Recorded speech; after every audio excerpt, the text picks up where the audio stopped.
German U-boat, U-39, a Type 9A, was the first German submarine lost in the Second World War.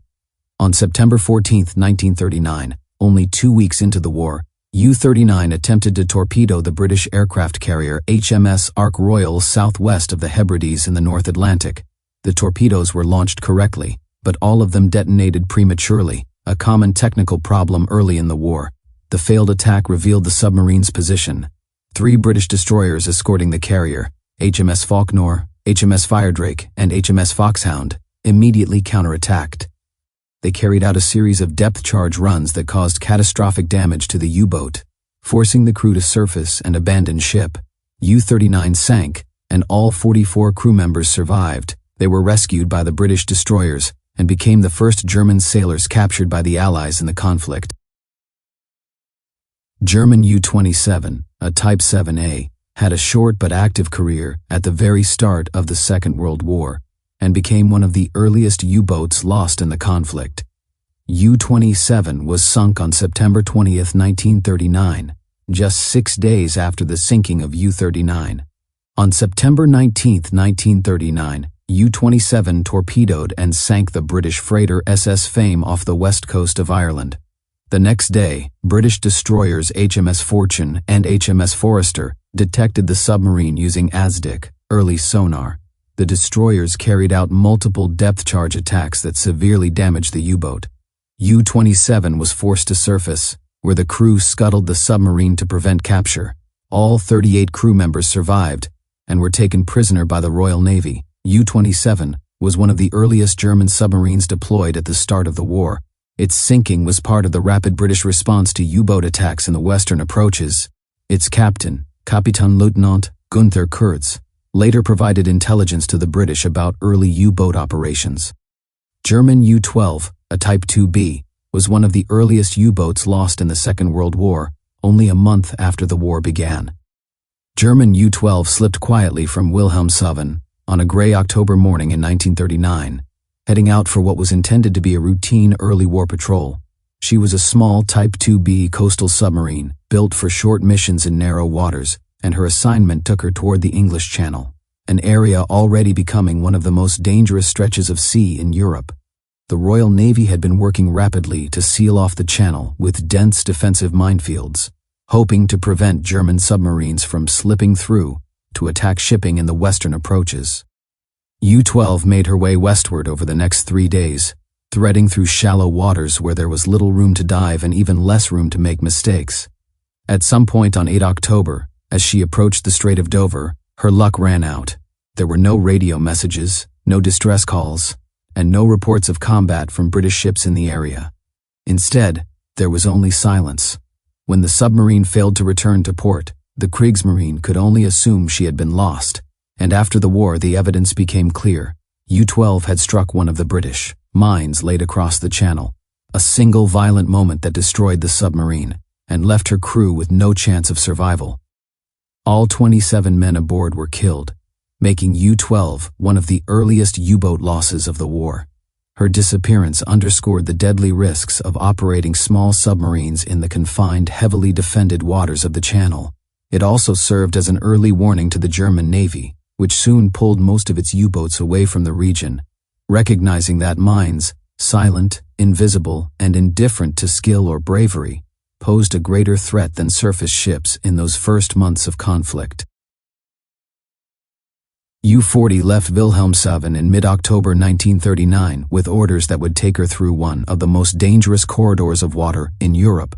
She was a long-range Type 9A boat, built for the open Atlantic, but to reach those hunting grounds, she first had to slip through the Dover Strait. The Royal Navy had already laced that narrow passage with dense minefields as part of the Dover Barrage, a barrier intended to choke off German submarine movement before it could begin. The risks were known, but the need to get U-boats into the Atlantic was urgent, and U-40 was sent forward anyway. In the early hours of 13 October, while attempting to pass through the mined waters of the Channel, U-40 made her last dive. The submarine struck a British mine with devastating force, a single detonation that tore through her hull and sent her plunging to the bottom. For most of the crew, the end was immediate. Only a handful of men, those trapped in the forward compartment, managed to survive the initial explosion, As the submarine settled on the seabed, these survivors used the escape gear on board to make a desperate ascent to the surface, fighting the cold, the pressure, and the darkness above them. A few of them reached open water alive, clinging to the hope that someone, friend or foe, might spot them before exhaustion or exposure took hold. British vessels searching the area eventually found the men and pulled them from the channel. They became the only survivors of U-40's final patrol. The rest of the crew, 38 men, were lost with the boat. U-40's sinking was one more sign of the lethal barrier forming across the Dover Strait.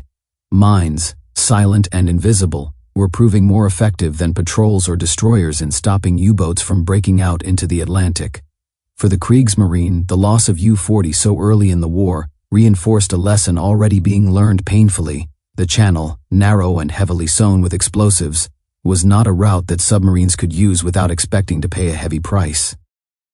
U-42 slipped out into the Atlantic in early October 1939 on what would become her first and only wartime patrol. She was a new Type 9 boat, part of Germany's early push to send long-range submarines against merchant shipping before the British convoy system could fully take shape. For several days, she patrolled west of Ireland, moving quietly through heavy seas, searching for targets and trying to stay unseen in the wide gray expanse of the North Atlantic.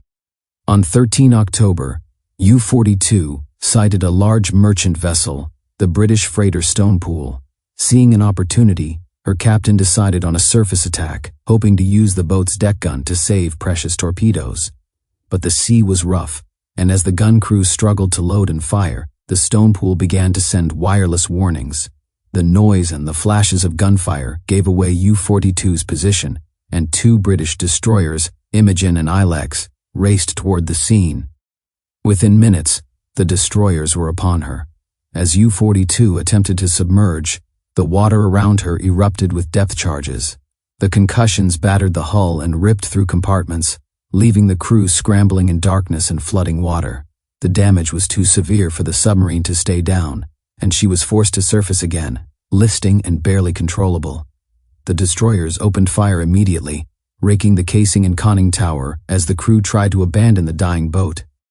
With the U-boat sinking beneath them, the surviving crewmen leapt into the sea. British sailors hauled many of them aboard, rescuing 34 men from the cold Atlantic. The rest, 26 sailors, went down with U-42 as she slipped beneath the waves for the final time.